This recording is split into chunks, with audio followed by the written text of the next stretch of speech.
Lipat ka dun, hindi ka abot. Okay. Dispensations of time tayo. Okay, dispensations of time.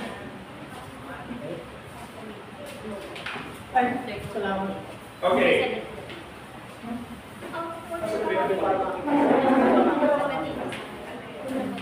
Asan ang ating kodigo? Puno, wala na. Yung aking kodigo na wala na. Ano ang magtuturo? Anyway, yung dispensations of time natin. Okay. Huwag ka magkadala tayo. Bola-bola na lang tayo. Walang kodigo. Pag walang kodigo, bola-bola na lang yan. Hindi naman alam kung binibola ko kayo hindi. Yun. Okay, ganito. Dispensations of time. When you say dispensations of time, ito yung pag-aaral na kung saan ay inaalam natin yung simula ng mundo hanggang sa katapusan ng mundo. Ano ba yung mga pangyayari o mga mangyayari doon sa panahon na ito? At ang tinutukoy natin sa dispensations of time ay tumutukoy lang tayo dito sa konteksto ng Kristyanismo. No?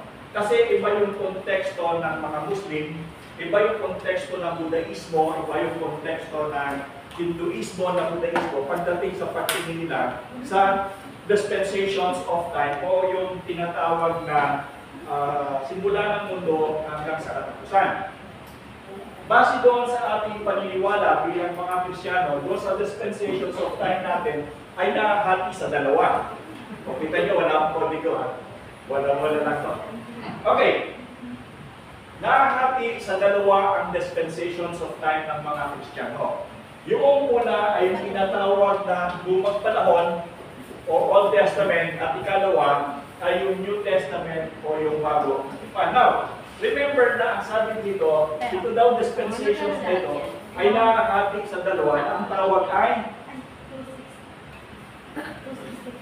ano ang tawag?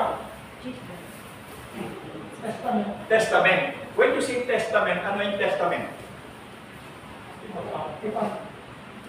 Tipan. Ano yung tipan? Dito kinuha yung salitang magkatipan. Kapag kayo ay magkatipan, ano yung ibig sabihin nun? Nagkasundo. Okay. Tayo ay magkatipan, tayo ay nagkasundo. Ngayon, pag sinabing magkatipan, meron pang magkatipan na lalaki sa lalaki?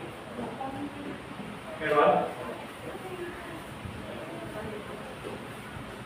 Ang nagtitipan sa atin, pag sinabing magkatipan sa atin, ito ay usapan o kasunduan ng lalaki o babae. Pero pagdating dito sa atin, ang ating pag-aaralan ay yung tipanan o kasunduan sa pamagitan ng Diyos at saka ng tao.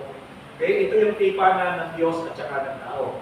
Dito sa tipanan ng Diyos at ng tao, merong tinatawag na lumang tipanan at saka merong bagong tipanan. Okay, doon sa lumang tipan, sa dispensations of time, ano ang tinutukoy sa lumang tipan? Yung kabuuan, di ba ang lumang tipan ay tumutukoy sa kasaysayan ng mga Israelita. Pero, bagamat ito'y tumutukoy sa mangyayari sa buhay ng mga Israelita, merong particular na bagay doon o pangyayari o sinasabi doon sa lumang tipan, bagamat ito ay nasa konteksto ng mga Hudyo o mga Israelita. Ano yung isang particular na tinutukoy doon na tipan? Tipan. Ano yung tipan na yun? Ano yung particular na sinasabi doon sa tipanan sa lumang tipanan? Ano yung isa na pinaka-importante na pinupuntirya ng lumang tipanan? Ano yun?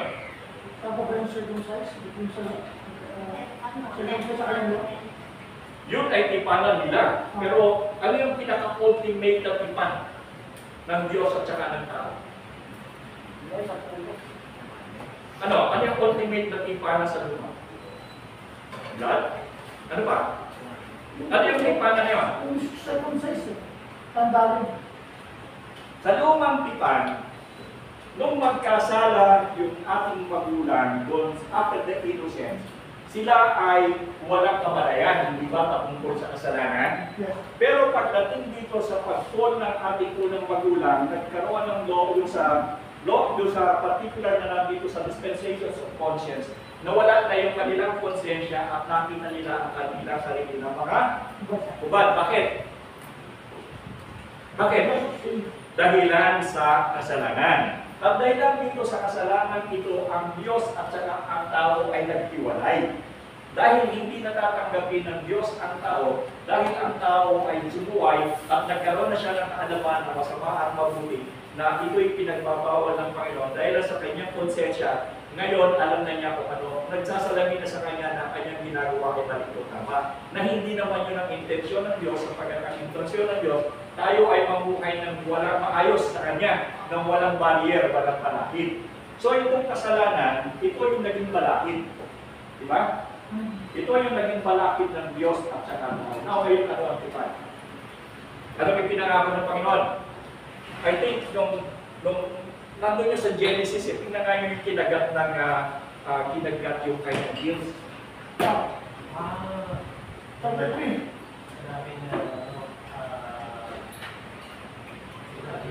You will bruise my heel, but anong gagawin niya? Tapakan niya ang ulo. So, yung ahas will be defeated. Sino yung tatapak? Sino yung magdidefeat?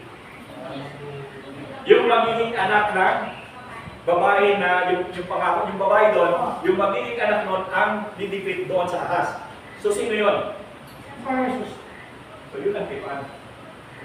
Sa lumang tipan ay sinabi na dahilan sa kasalanan na si Jesus, in fact, it was been prophesied in the Old Testament that Jesus Christ will come. Amen. Because the sin has to be erased so that they will come back again to God. Diba? So ang sabi dito ay pinangako ng Panginoon na siya ay mapapadala at ipadadala niya ang kanyang anak upang ang tao ay matubos. That is why doon sa lumang tipan, lahat ng pangyayari ng lumang tipan ay nakatuon sa pagdating ng Mesiyas. Sa dispensations of time, simula ng pagkakasala ng tao hanggang doon sa huling propeta na si Malakias. Tama ba ako? Yes, po. Sino yung huling propeta ng lumang tipan? Yes. Ano sabi ni Malakay? Ano sabi ni Malakay?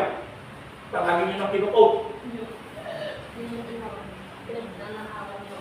Huwag kayong magnanakaw. Kilala si Malakias doon sa pagnanakaw niya eh. So, doon sa tithes. Okay?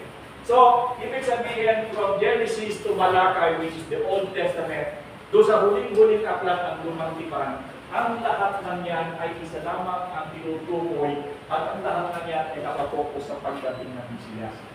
That is why the Old Testament is looking forward to the coming of the Messiah. Okay? Yung lumang tipan na yan, simula ng Genesis hanggang Malakias, ang tema niyan ay isa, tumitingin patungo sa pagdating ng Mesiyas. They were waiting for the coming of the Messiah. Para sa ating mga Kristiyano, that was the ultimate purpose of the Old Testament.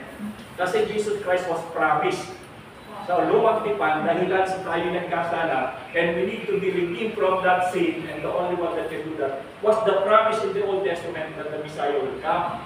That is why all of them were looking for the coming of the Messiah. Ganun dumating, anong ginawa nila? Ni-reject. Okay?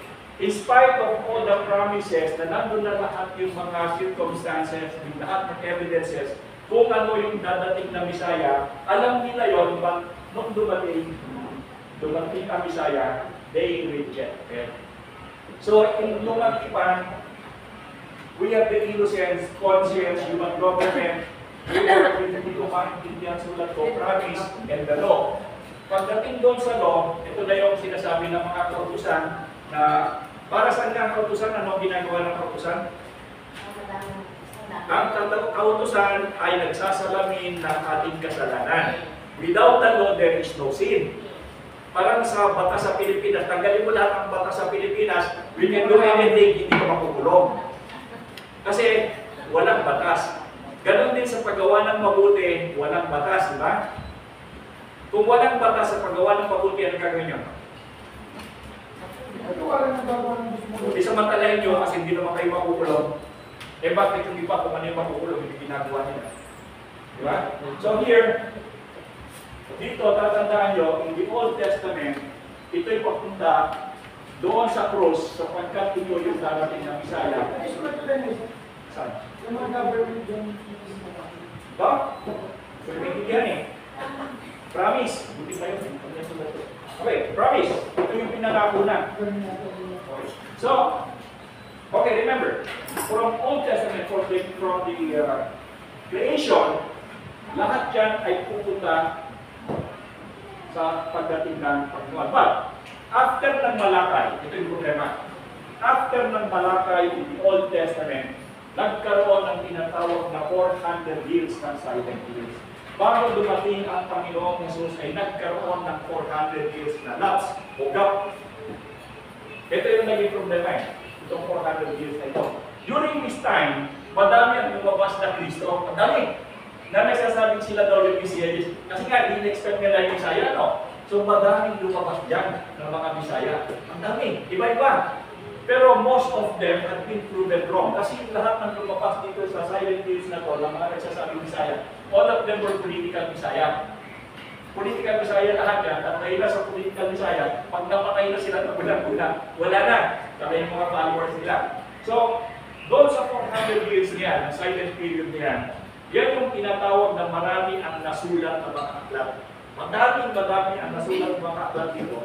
That is why, meron tinatawag tayo na apokripa. Ano yung apokripa?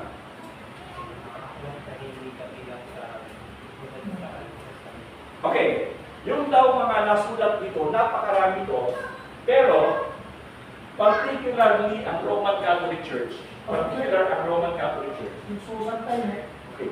Ang Roman Catholic Church ay tinanggap maraming sulat na galing dito, the 400 years. Ang tawag doon ay mga apokripa. Okay, ano ibig sabihin ng apokripa? Hidden. Nakatago. Hidden. So, ibig sabihin, itong mga aklat na nasulat within this period of 400 years, ito daw ay yung mga aklat na nakatago. Ibig sabihin, hindi ito yung galing sa Genesis hanggang Malakyas. Okay, so, yun lamang ang tinatanggap ng mga Hudyo, tinatanggap lamang ng mga Hudyo, ng mga Israel hanggang sa ngayon, ay yung Genesis hanggang sa Malakay, ang tawag nila doon ay Tanakh. Kasi yung unang first 5 book ay yun yung law of Moses, but all the rest, ang tawag doon ay Tanakh, tawag nila. Pero doon sa Tanakh, doon sila natatapos. Kaya yung mga anumang bagay na nasulat during the time na, ang tawag nito ay intertestamental period. Because of the Old Testament and the New Testament, merong pagkita na 400 years bago dumating si Jesus Christ. Kasi hindi pa siya dumadating eh. From Malakay to the birth of Jesus Christ, ang sabi doon, merong 400 years na pagkita. And during that time na hindi pa dumadating si Jesus Christ, maraming mga nag-ako na sila daw yung Mesiyas at maraming mga aklat na sulat. Ngayon, sa dami ng mga aklat na sulat, yung Roman Catholic Church, meron lamang silang mga pinili. Ilan yung pinili? Ilan yung apokripa? Tama. Ilan yung apokripa? Ilan? 14. Hindi, sobrang dami yan. Ilan lang yan? 14 lang yan. Oo, ilan lang yan? 14 lang yan. No, ito. Kasi ang Bible, 72 ang Roman Catholic Church. Okay. Anim. No, 66. 72 minus 66. 72 minus 66. Anim.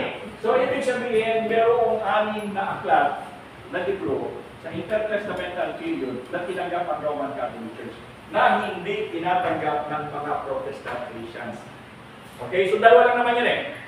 Yung Orthodox at saka yung Catholic almost pareho yan. Yung Orthodox Christianity at saka yung Roman Catholic Christianity pareho yan. Now, within these two, tinatanggap nila yung 6 na hidden book na nasulat dito.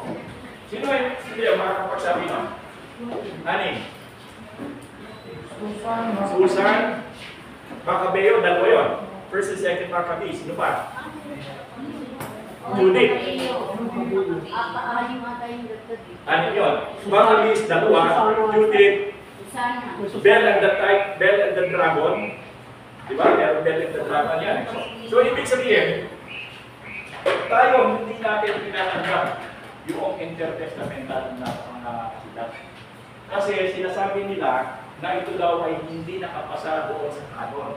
Yung kanon, hindi yung kanon yun. No? Yung kanon ay yung pamantayan. Kasi bago mo tanggapin ang isang aklat na ito ay salita ng Panginoon, merong mga criteria na dapat ay lahat mapasok doon. Kapag hindi pumasok doon, cancer yon. So itong anim na ito na ginagamit ng Roman Catholic Church na tinatawag na intertestamental readings o apocryphal book, hindi natin tinatanggap yun sapagkat yun ay mayroong salungatan tungkol sa katuruan sa banal na sulat. Salungat yun doon sa mga New Testament. Pero,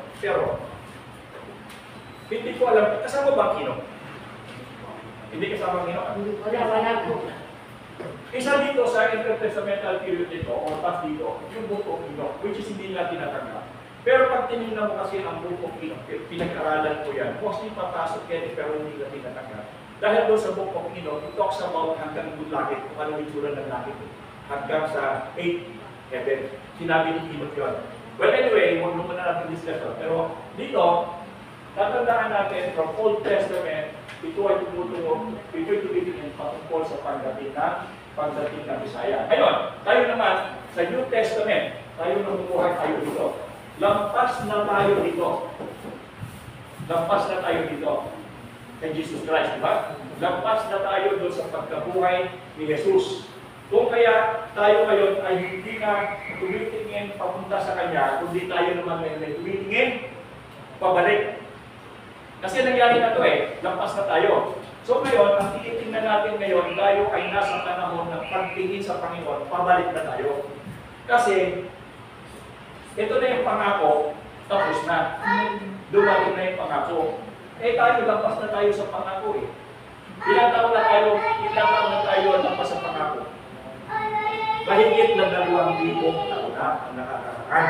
Kung kaya, dahilan sa ito ay nangyari na, hindi na tayo tumitingin sa kanyang pagdating, hindi tayo ay tumitingin sa kanyang mawalay dahil siya ay dumating na. Ngayon, itong mga ito ay tumitingin dahil gusto nilang maligtas. Tayo naman ay tumitingin pabalik sapagkat nakita natin na nandito ang kaligtasan. Ito, papunta pa lang, tinitingnan nila para sila maligtas. Tayo naman tumitingin dahil natapos ang pagliligtas, kaya binabalikan na lang natin.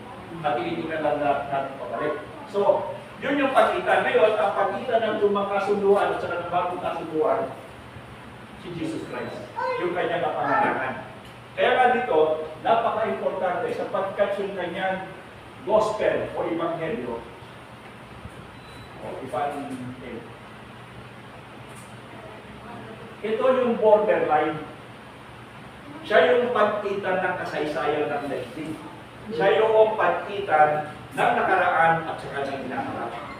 According to the belief of Christianity, ang pinag-uusapan natin dito ay mundo ng Kristyanismo. Hindi natin ito po pwedeng i-generalize sapagkat hindi lahat naman ng tao sa mundo ay Kristiyano. Yung Muslim, siyempre iba yung kanilang paniniwala. Yung Shinto, iba rin ang paniniwala. Ang Hindu, iba rin ang paniniwala. Pero dahil nga sa iyapos natin ang paniniwala ng Kristyanismo, dito tayo.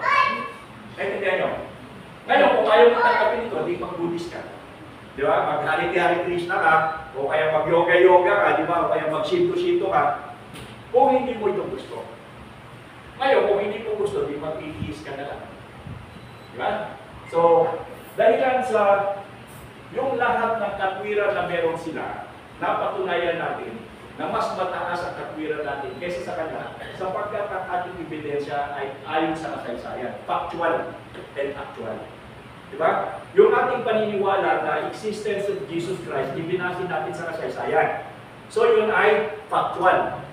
Nandun yun, nakatagal. Kung hindi talaga, kung halimbawa sa kasaysayan na hindi natin nakita na si Jesus ay nabuhay, so hindi tayo dapat maniwala kasi walang factuality. Diba? Pero dahilan sa pag binasa mo ang kasaysayan, anong tawag dito? GMG. Diba? Diba? Pag nag-GMG ka, talagang kahit saan mo daanin sa GMG, lalabas at lalabas na talagang may existence. Diba? So, hindi natin, kahit yung mga Buddhist, kahit yung mga Shinto, Kahit ayaw nilang paniwalaan yan, on the basis of history, andiyan siya, isip Pontius Pilate. Nandoon yung mga Romano na sinabi na during the time ng Jesus Christ and the apostles, nandoon lahat eh. Di ba? And mga Roman emperor yun, yung mga Roman people yun, and Roman magistrates yun. Nag-exist yun. So kung nag-exist sila, na sinabing bumarap yung mga apostol na sumulat ng Bible hanggang sa kanya, binabasa natin. So factual yung ating paniniwalang Christianity. Hindi ba? Hindi mo pwedeng sabihin na ito ay kwento-kwento lamang sapagkat may masilat tayo.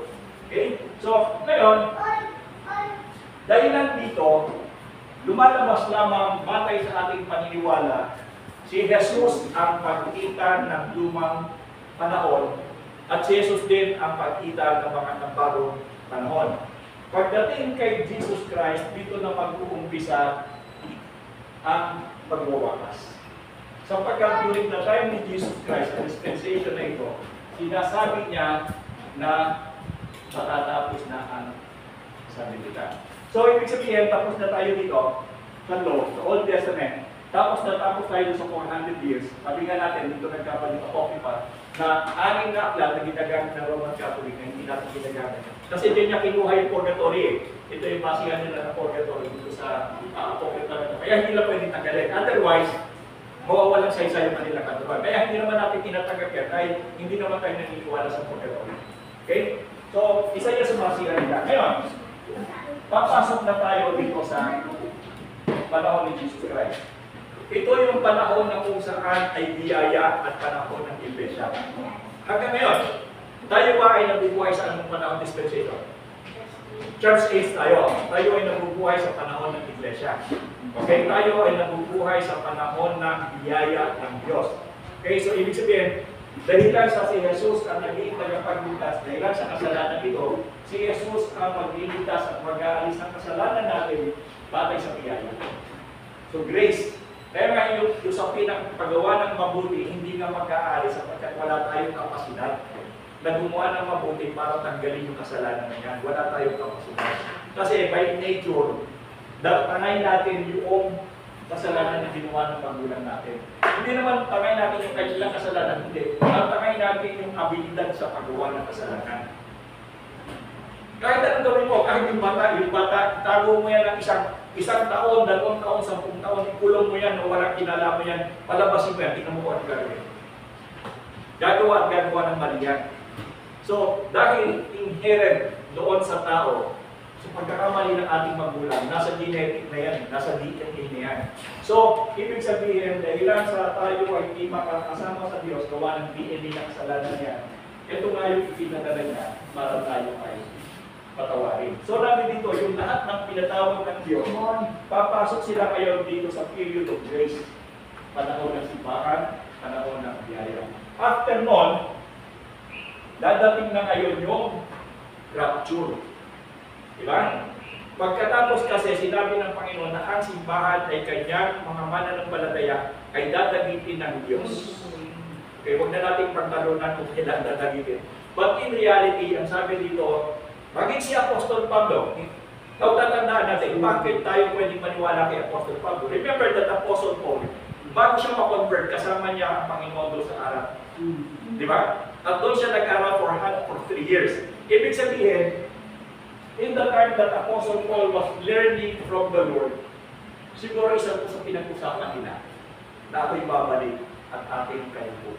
Natutukan niya ni Apostol Pablo sa Panginoon mismo, that is why si Apostol Pablo, nung sulatan niya yung mga taga-Thessalonica, sinabi niya sa mga taga-Thessalonica na ang Panginoon ay babalik at ng isang pinanakaw. At tayo ay kanyang titipunin doon sa Alapaap.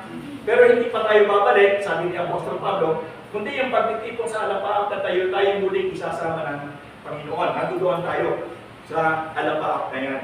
Lahat ng mga tinubos ng Diyos.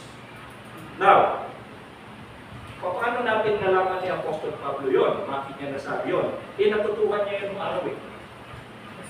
Nung nagkaroon ng issue patungkol dito, sinabi niya. Kaya kasi nasabi ko sa inyo, basically yung gospel, ano lang yan eh, parang dahil lang humuhugot yung mga apostol para sabihin sa iyo kung ano ang payo niya doon sa pagkakaintindi mo o problema mo. Pero hindi nila sarili yun, yung lahat ng bagay nito ay nanggagaling doon sa natutuhan nila sa Ebanghelyo.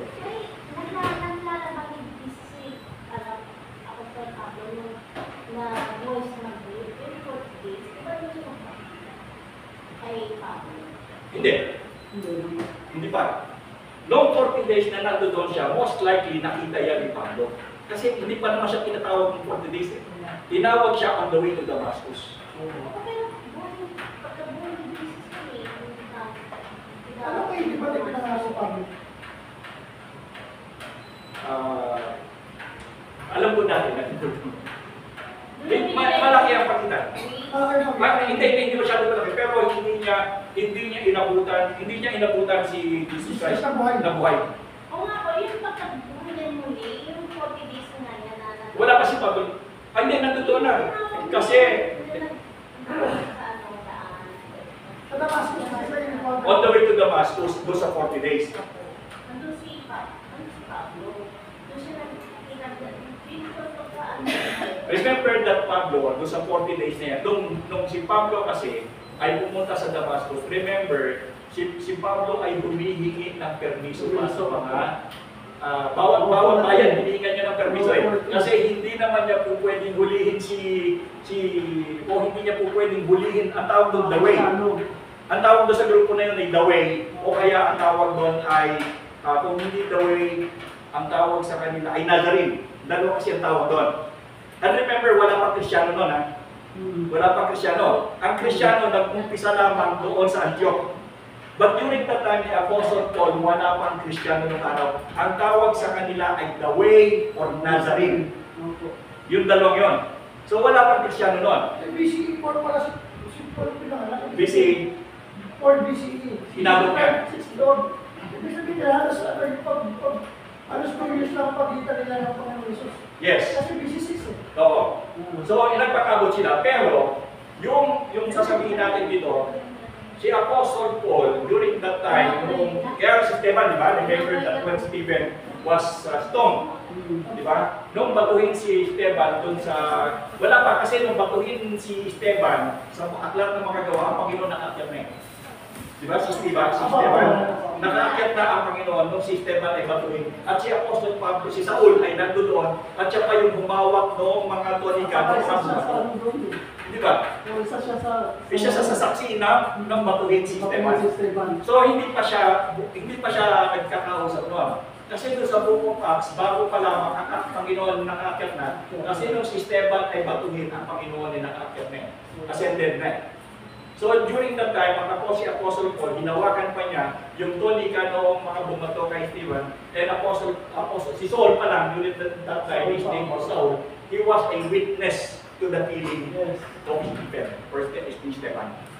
Ngayon, nung mapatay na yan, nakita natin doon sa Book of Acts, si Saul ay humingi ng permiso sa mga pinuno ng simbahan na uhulihin niya yung mga Daway o Nazarene na sila ay tagasunod ni Yeshua, hindi pa Jesus Christ. Kasi ang partition niyan, okay, punta ko na tayo na, kasi ikaw natin, linawin natin yan. May partition yan, ito yung Antioch. Di ba sa Antioch unang tinawag na ang Kristiyano? Okay. So ito most likely nasa 40, if I'm not mistaken, nasa 40 something hindi na po. Nasa 40 ngayon. So, before dito, kung sa Antioch lang unang tinawag na Kristiyano, dito lang kay Jesus Christ na Ascension, hanggang papunta before the Antioch, anong tawag sa kanya? Okay. From here, before the Antioch, ang tawag yan in the way, or Nazarene.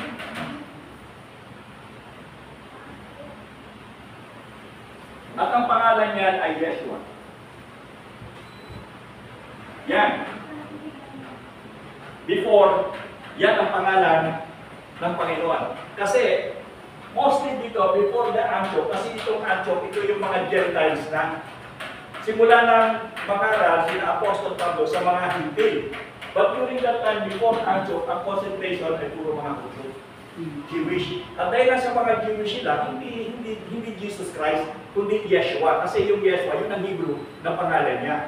Kaya lang naman naging Jesus Christ yan, simula nung mapapunta sa Antioch, remember ang Antioch, ito puro mga Gentiles na. Halo-halo na dito. May mga, dito kasi hub ito eh. Parang hub ito. Napakaganda ng lugar na ito. In fact, may mga remains pa rin nakikita dito, napakaganda ng lugar na ito, Antioch during that time. At dito, halo-halo na. Pero ang salita dito, ang lingua franca dito, ay Koine Greek. Kaya yung mga sinasabi nila, paano man naisulat ng mga apostol ng mga Hudyo ang Biblia sa Grego, hindi naman sila marunong mag-Griego, mali. Kasi karamihan ng mga Hudyo by that time, dahilan sa ang Roman Empire was divided into two, the Western Empire at saka yung Eastern Empire. Doon sa eastern side of the Roman Empire, ang lingua franca ay Greek. Kaya yung mga Hudyo, forsado silang magsalita ng Greek because how could they sell? Paano sila magtitinda? Karamihan dyan yung law of yung commerce, ang language of commerce during that time is Koine Greek. Kasi yun ang lingua franca. So kung bakit naisulat ang New Testament doon sa Greek o Koine Greek, may dahilan kasi yun ang lingua franca ng araw. And everybody has to learn the lingua franca. Katulad natin, ang lingua franca ng mundo ay English. That is why hanggang pagtatanim ng kamoting Pilipino ay naging Hejo. Di ba? Hejo. Diba? After the war is Hejo. Kaya lahat ng Pilipino marunong mag-English. Kasi yun ang lingua franca natin. And during that time, just the same, ang lingua franca dito ay Greek. Universal. Common language. So nakita ninyo. Okay, anyway. So pagdating dito, nasagot ko ba yung tanong nyo rito? O hindi na naintindihan yung tanong nyo? Nagkagulo na eh, no? Ano ay tanong namin? Bakit tayo natin? Anyway, okay, so ngayon nakita ninyo, nag-umpisa lamang na tawagin Jesus Christ yan doon sa Antioch. Kasi puro mga lingua franca Greek. Okay? Koine. So yung Koine, hindi naman pwede lang tawagin Yeshua kasi hindi naman sila Hudyo. So ang equivalent ng Yeshua sa Greek ay Jesus. Jesus. Ngayon, dalawang klase rin yan, Jesus at saka Jesus. Na Roman Jesus at saka ng Greek Jesus, magkaiba niya. Pero pareho din, iba lang yung spelling nila. Sa Greek kasi,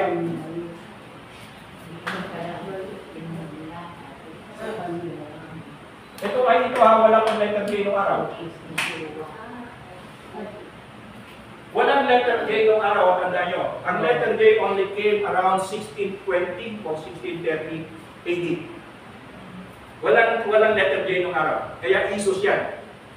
Okay, nagkaroon lang ng Jesus after, even the King James Version ng 1611, walang letter J dyan. Ang Jesus ng King James Version is Jesus. Oo. Even the King James Version, hindi yan J. Ayan.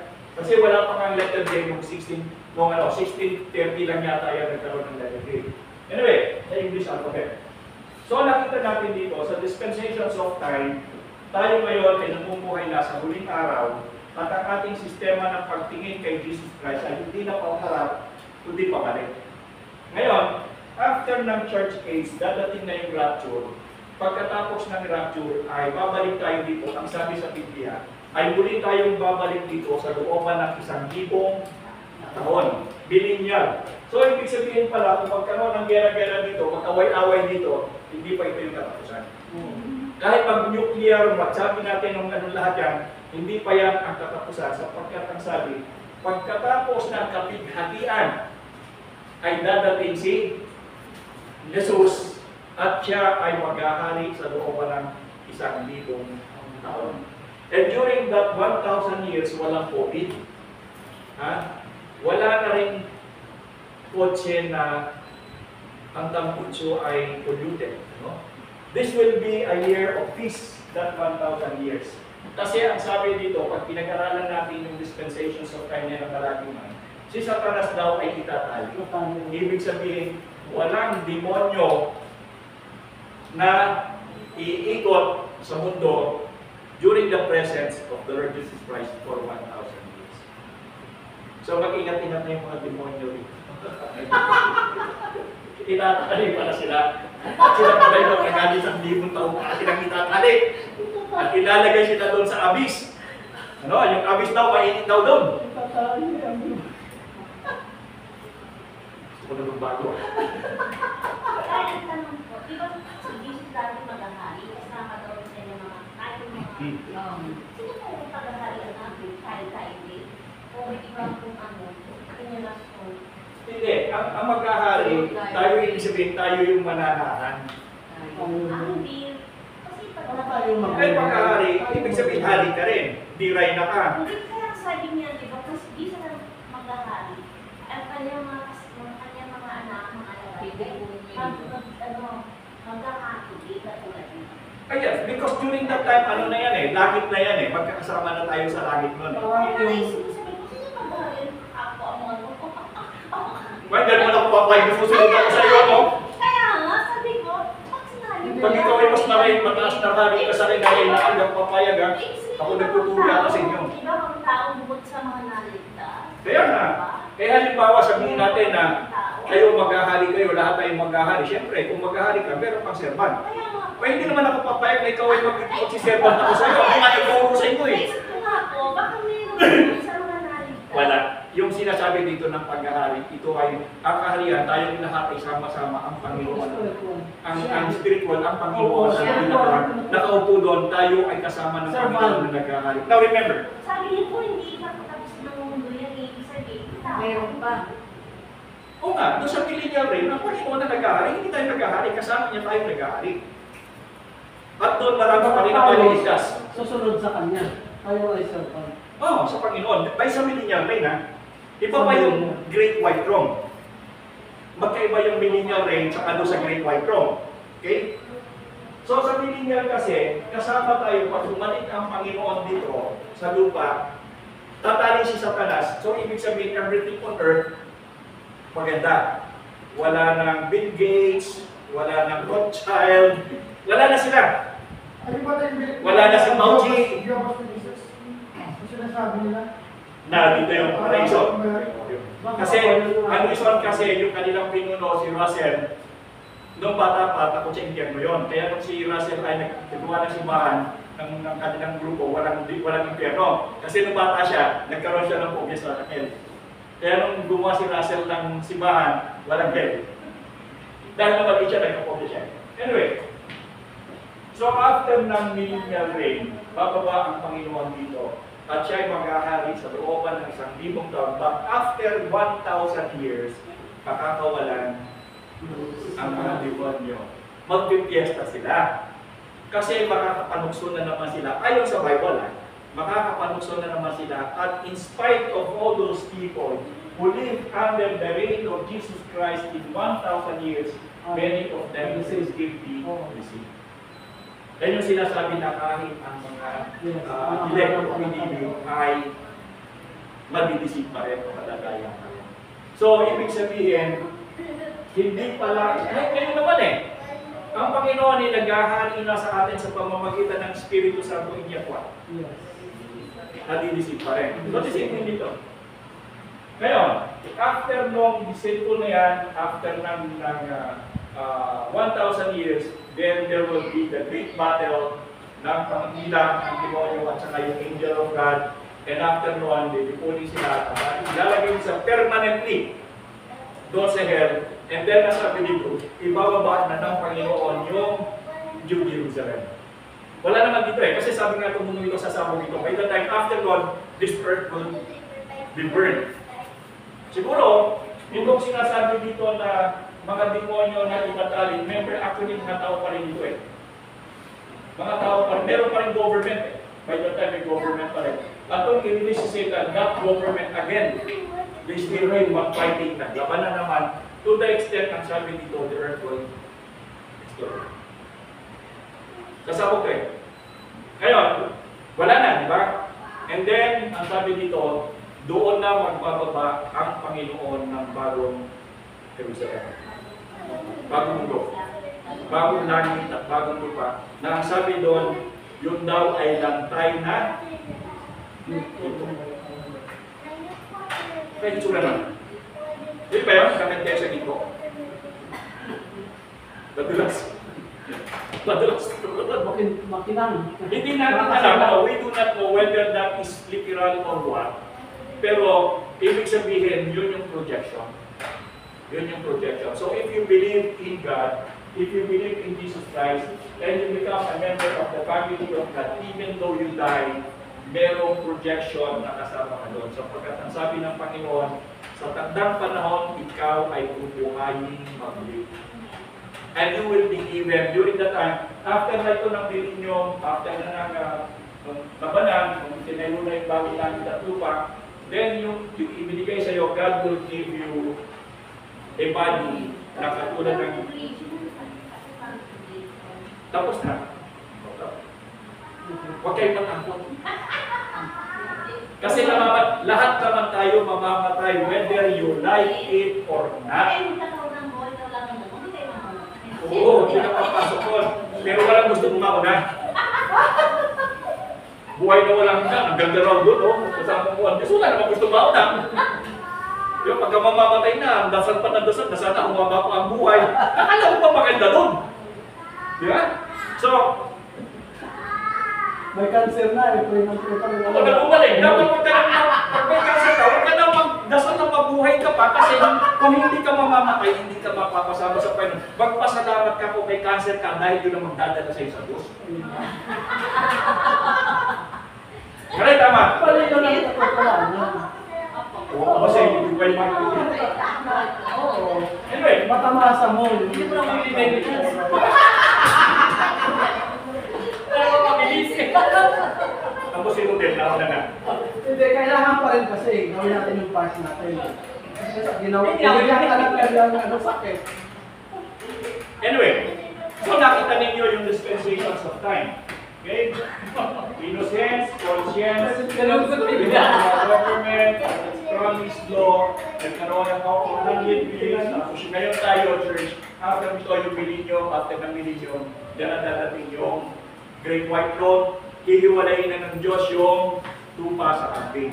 Lahat daw tayo, kasi sabi dito, sa Great White Throne, lahat tayo ay haharap sa Diyos at magkakaroon ng presentations ng PowerPoint. Naka-PowerPoint lahat doon yung buhay mo. Ganun karaming tao kaya yung magpa-PowerPoint na yun. Napakahaba siguro doon. Dami. So, ang sabi doon, ikaw ay hahatulan ng Panginoon batay sa ginawa mo sa buhay. So, walang ano. Oo, PowerPoint. Ipinaganak ka ganito. So, ito nangyari sa buhay mo. After nun, doon na yung butok ng buhay. Kapag na-separate na yung kambing sa tupa, ngayon, ang sabi dito, doon ka na bibigyan ng Panginoon ng putong ng buhay. So, halimbawa, nandoon tayo sa langit lahat, magkakasama tayo sa langit lahat, tapos lahat tayo kasi Kristiyano, tumagat tayo kay Kristo. Ang corona ko, ang haba, ang taas. Ikaw, wala. Tatawa ako sa'yo, wala. Di ba? Ako may takip ng tansan. Nakagano ko, siguro, wala ako. Bakit ako wala? So, gano'n na yung mangyayari after the end. Ang sabi dito ay, that will be the time that the Lord will give you yung iyong gantimpala dahil sa ginawa mo sa pagsunod. That is why, wala nga. Kaya magdala ka na, pag namatay ka, magdala ka na ng corona mo. Naku sakali doon, walang corona nang ibigay sa iyo, may dala ka. Bakit dalawa? Nandun pa rin ako. Pero ingin-ingin na. Wala na yung kita. Hindi, sabi nila yun. Pupunas-punasan ko yun para lalo kuminta ko yun. Anyway, so yun yung projections of time. Now, hindi naman natin alam kung talagang totoo yun o hindi. But yun ay nakasulat. Nakasulat yun eh. Hindi naman yun ipasusulat kung yun ay walang saysay. So, ano pang sense? Bakit kung pinasulat kung wala naman maraming saysayan? So anyway, so naiintindihan niyo ba yung dispensations of time? Ngayon, sa susunod, tapos na tayo dyan, lahat ng pag-aaralan natin for 6 months na natitira, ang pag-aaralan natin, natapos na natin yung timeline ni Jesus Christ, iisa-isahin natin yung kanya. Iisa-isahin natin yan. Kasi, ano pa't Kristiyano ka kung hindi mo alam ang araw? Yun ang atin, kasi yun ang importante sa lahat. Alam ko yan ang namimiss ng lahat ng Kristiyanong simbahan sa buong mundo. Hindi sila nagtuturo ng specific ng turo ng yan. Wala. Ako lang. Pero ibahin nyo ang bilbidi, ang bilbidi, kasi tayo, mag-iisa-isa tayo. Kasi sayang lamang na kayo pumupunta sa simbahan, nagsasayang na rin na kayo ng oras, pag-aralan nyo na kung ano yung importante. Kasi that would give you an energy or something to go back on in case na may mangyari sa atin na hindi natin inasa. And in fact, yung ginagawa ng mga apostol. Kung yung mga tao lamang doon sa Corinthians, doon sa ano, ay alam nila yung gospel at pinanghahawakan nila yun, hindi natin sila kinakailangan palalahanan pa ni Apostol Pablo. Dahil alam na, hindi eh. Diba? Even they themselves are ignorant of the gospel. That's why they were behaving the way they are not supposed to behave. Kasi kung alam lang nila yung gospel, bakit pa sila bibihave na gano'n? So hindi nila alam, that is why Apostle Paul was reminding them because they have no understanding. Siguro ba, dahil dating na lang ng dating, nagkukulang na yung mga pastor sa pagtuturo, dating na lang ng dating, hindi na natututuhan. So that is why kapag nagkamali, kinakailangan mo pa yung pastor para magpaliwanag. Eh kung natutuhan na natin, hindi nyo na kinakailangan kami inapastor na magpaliwanag sa inyo. Bahala na kayo sa buhay nyo. So ganun yun. Kaya sila pinapaalalanan dahil hindi nila natutuhan. Kasi kung natutuhan nila yung gospel, hindi na sila dapat sabihan pa. And that is even now, even sa buong mundo, ganyan din yung nangyayari. Di ba? Simula na kayo pumunta na maging Kristiyano, ilan na yung natutuhan na yung sa turo ng Panginoon? Ilan na? Ano? Na si Jesus ay ano? Namatay Namatay mo rin ang buhay. Bawal.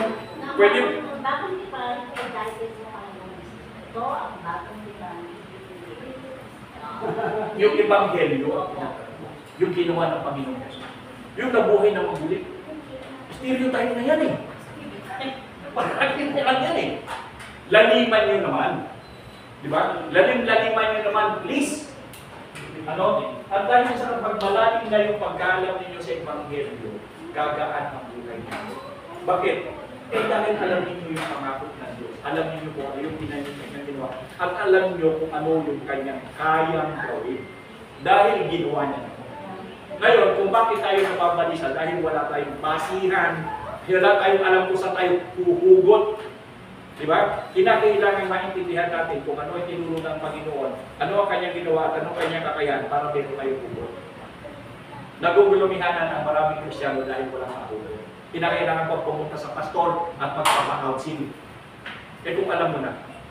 I am blessed and favored in evil. Yan ang ako.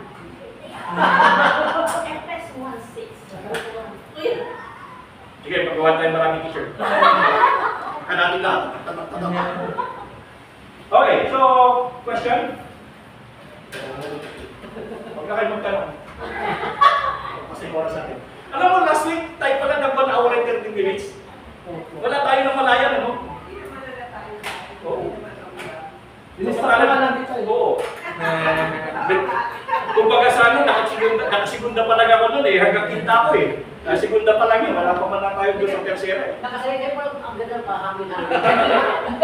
Hindi kasi maganda, alam niyo pagka yung naiintindihan nyo ang salita ng Panginoon, nalilibang kayo eh. Kaya para nakakapagin na simula kami. Ano pa po natakot ako po sa natin na hindi gusto ko sa magkakaya yung kasama nila. Katulad po nung sasabi ko ngayon, di ba yung po, titignan nyo yung kinasaan mo, mensahe mo, di ba, hindi lahat yung nagpagaling ko, nangaral. Pero totoo, hindi naman si Jesus talaga yung, di ba nasa kalsaya, hindi si Jesus yung pinakakampo, hindi yung sarili nila. Kaya sinabi mo, hindi natin pinapakakita sa kanila. Kaya mahirap talaga naman. Karamihan ng mga nagtuturo ngayon, ganyan. Karamihan. At pagkatapos lagi may token at ayaw may project. Diba? Di ba tayo sabi nga ni Apostle Paul 15, sabi ng Timothy, time will come na yung mga tao hindi na kaibigan yung tuloy na kaya babalan sila sa maganda sa kandila. Yung God talagang ayaw nila pakikinig. Ngunit ikaw sabi niya, manatili ka. Napaka-clear din, manatili ka sa aral niya. Minso kang higa. Hindi, ibig sabihin na kung magpapahayag ka ng wala sa laso, sabi ko sa akin na kung tuturo, hindi ba yung tuloy lang mo? Ikaw mismo lang tuwa. Yung magkakasama kayo. Ikaw mismo yung O, pero kung sa pagbibintangan ha, nag-aaral talaga ako ha. Kung sasabi. Totoo yan ha. Sabihin nyo,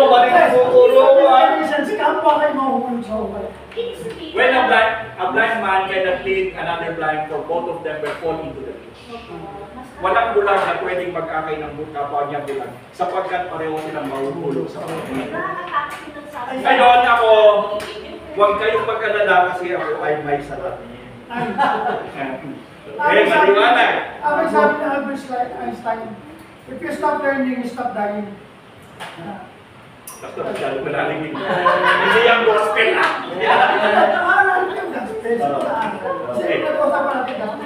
Okay, so yung ngayon. So anyway, so halimbawa, doon kayo mag-iingat eh. Kaya nga, kinakailangan yung maintindihan yung gospel para malaman mo na kapag may nagsalita dyan sa pulpito at may nagturo, kita niyo. Hindi nyo makikita kung mali o tama ang turo kung kayo mismo hindi nyo alam kung ano yung inyong dapat paniwalaan. So it is necessity, it is necessary. Kaya kasi sinasabi ko sa inyo palagi at palagi, walang ibang ebanghelyo. Meron na ba kayo narinig sa akin yung ebanghelyo ni Arnel? Kung saksi ni Arnel? Dapat meron ka ng dahil pag naggawa ka ng kasi madami ka talaga meron. Pero pag ikaw yung naging tapat, maliban ko nasa Amerika ka o doon sa Makati, may sweldo. Dito sa Pilipinas, pastor, ang sweldo. Ha? Sa Amerika. Sa Amerika, madaming sweldo, pero tingnan mo naman ng mga tulong nila. Di ba? Ganun pa rin. Kaya napihirap-hirap sabi ko sa'yo nagtuturo na hindi sa isang People pleaser. People pleaser. Kasi napasukaan ka ng tao. Oh, kasi biruin mo naman. Convenient yan. 6 na araw kang pagod na pagod, di ba? Tapos i-share mo na ka pa ng pastor na ganyan mali-mali pinagagawa mo, baka patayin mo na yung pastor. Kung ang gusto mo, kaya ako pumupunta na simbahan para ako naman ay di ba? Eh tapos bigla babatuhin mo pa ako. Kaya gusto mo mga pupunta sa simbahan, pastor, pwede pa sabihin mo sa amin kung ano lang yung gusto namin pakinggan. Huwag kang magkalala, sobrang pay-times namin, meron pa kami conference. Ganun talaga. Ganun talaga. Hanggang ngayon, kahit dito sa atin, di ba? Kaya ang lang natin dito, sinasabi natin dito, kaya tayo magtiis tayo, yung mga pastor dito, magtiis kayo. Kawawa yung miyembro nyo, nahihirap yung miyembro nyo. Di ba? Matagal na po sila nagtitiis sa amin. Dapat daw, konti lang yung kain naman. Konti lang. Konti lang kain. Para makatipid. Anyway, so, pastor, pwede ka tapos. Okay, so bago tayo mag-close ng offering, asan yung ating offering box? So huwag natin kalimutan pa natin yung ating offering.